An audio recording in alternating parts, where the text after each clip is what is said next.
contexto histórico. A Foz do Rio Amazonas tem ganhado notoriedade no cenário político, econômico e socioambiental nos últimos anos, devido ao interesse do setor petrolífero em expandir a exploração de petróleo e gás natural da região, levantando questões de desenvolvimento, sustentabilidade e transição energética no país.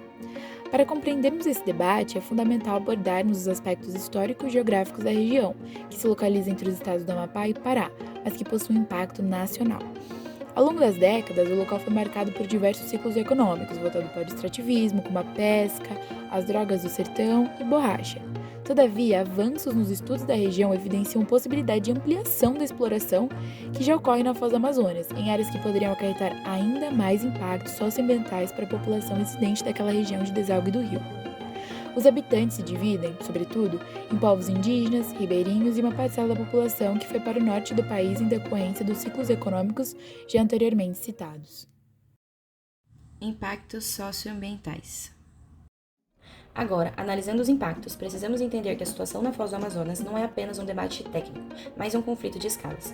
Enquanto o governo brasileiro busca o que Esbart chama de território-rede, foco nos fluxos globais de capital e energia, as comunidades locais lutam pelo seu território-zona, o espaço do abrigo e sobrevivência.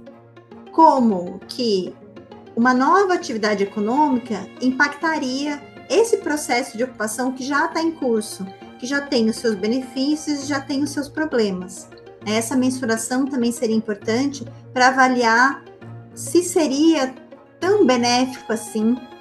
Há 12 anos, o IBAMA barra essas licenças por falta de segurança, mas o cenário mudou em 2025.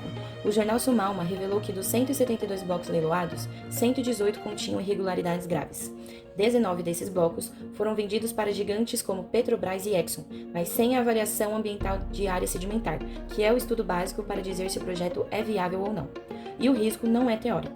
No dia 4 de janeiro deste ano, o navio sonda NS-42 vazou 15 mil litros de fluido de perfuração a 175 quilômetros da costa do Amapá. A Petrobras tentou minimizar o ocorrido, mas o fluido continha até 40% de barita, um metal pesado poluente, atingindo diretamente a vida marinha e a cultura pesqueira. Um agravante maior é o que a Esbart define como a precarização territorial. Os povos indígenas não foram sequer informados do vazamento em Oiapoque. Luene Caripuna, da Apoia NP, foi cirúrgica ao dizer que, abre aspas, há uma insegurança nessas instalações, fecha aspas. Além disso, a exploração impõe uma desterritorialização aos locais. Eles perdem o controle sobre seus recursos essenciais, como água e terra. O resultado vemos em cidades próximas às explorações: crescimento desordenado, sobrecarga de serviços básicos, aumento da violência e uma infraestrutura precária que não acompanha a riqueza do petróleo. Com isso, o impacto socioambiental no Amapá não é apenas o risco de um vazamento, mas a desarticulação de um modo de vida em nome de uma promessa de desenvolvimento que raramente chega à escala local. Dualidade da exploração: desenvolvimento ou risco.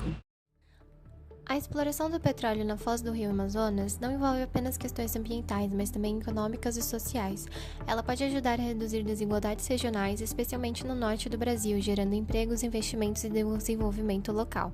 O Brasil já tem experiência em exploração em águas profundas, o que pode impulsionar a indústria, tecnologia e inovação.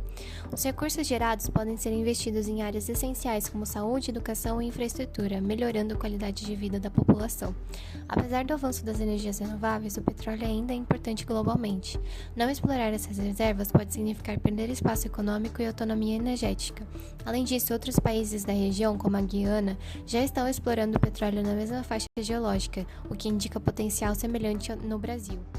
Você vê que não faz muito sentido, né? A Guiana Francesa, o Surinã, a Venezuela, todo mundo explorando esse petróleo nessa região, né? E o Brasil vai se dar o luxo de dizer, não, nós estamos dispensando essa riqueza. Todos os outros países do mundo que têm petróleo estão explorando o seu petróleo.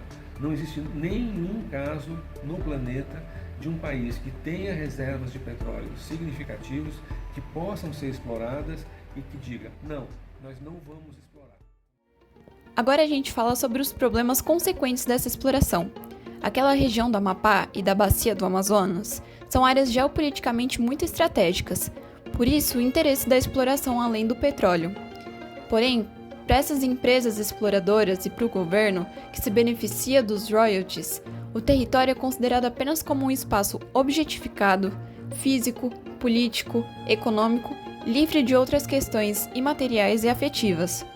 O problema é que, ao conceder a exploração de petróleo na bacia do Amazonas, desconsidera-se ou apenas minimiza-se os impactos socioambientais. Isso porque ali é uma região que possui o maior corredor de manguezais contínuos, além de um ecossistema de recifes de corais e vida marinha. Isso está intrinsecamente ligado ao modo de sustento das populações tradicionais, ou seja, a pesca artesanal e o extrativismo sustentável, patrimônios territoriais, culturais e afetivos. Se houvesse, então, algum vazamento de petróleo nessa região, toda essa área de biodiversidade seria afetada, gerando um efeito cadeia. Peixes contaminados que contaminariam as populações tradicionais, os indígenas e os ribeirinhos, e até a morte deste vasto e rico ecossistema. Ainda que explorado, o lucro gerado não é distribuído equitativamente entre as cidades. A receita que entra para o governo, através dos royalties, normalmente concentra-se numa cidade núcleo, aumentando, portanto, a concentração de renda e deixa as outras cidades marginalizadas e desiguais. Além disso, recentemente foi sediado no Brasil a COP30, um importante acordo mundial sobre ações para enfrentar as mudanças climáticas. É meio contraditório que, após promessas de um mundo e fonte de energia sustentáveis, haja pressão para explorar petróleo na região. Diz que essa exploração do petróleo ele não vai acontecer diretamente, né, nas áreas próximas ali à costa, mas que ela vai ser um pouco mais distante da costa. Porém, nós sabemos que não existe exploração de petróleo sem o risco de que essa exploração possa causar algum tipo de contaminação, né? Qualquer tipo de perfuração, principalmente uma perfuração que acontece em águas mais profundas, ela pode ter um impacto no que vai acontecer antes dela, né? Conclusão.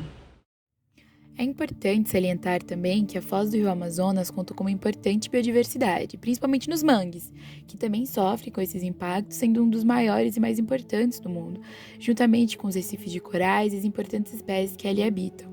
Logo, essas características devem ser levadas em consideração na tomada de decisão econômica que aflige essa exploração.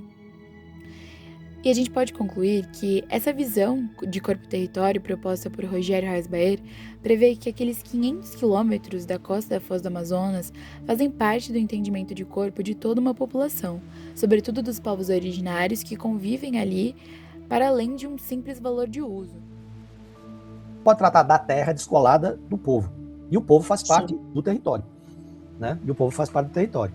E a gente não pode descurar que o Brasil é uma ocupação. Os povos originários, está cada vez mais claro, né? Eles não estavam aqui só há 2.000 anos, 3.000 anos. Eles estão presentes aqui, usufruindo e transformando o território. Com isso, é importante frisar ainda que parte daquela população que mora na região tem um forte vínculo com o local para além do material, fazendo parte de seus costumes e hábitos que perduram há gerações. E partindo desse ponto, é possível analisar novas formas de se enxergar aquele território, que transpassam as normas padrões e questionam as delimitações impostas. Com essa reflexão, é possível estabelecer uma conciliação entre as duas visões de valor da foz do Rio Amazonas, visto que existem possibilidades e projetos que se beneficiariam dessa exploração.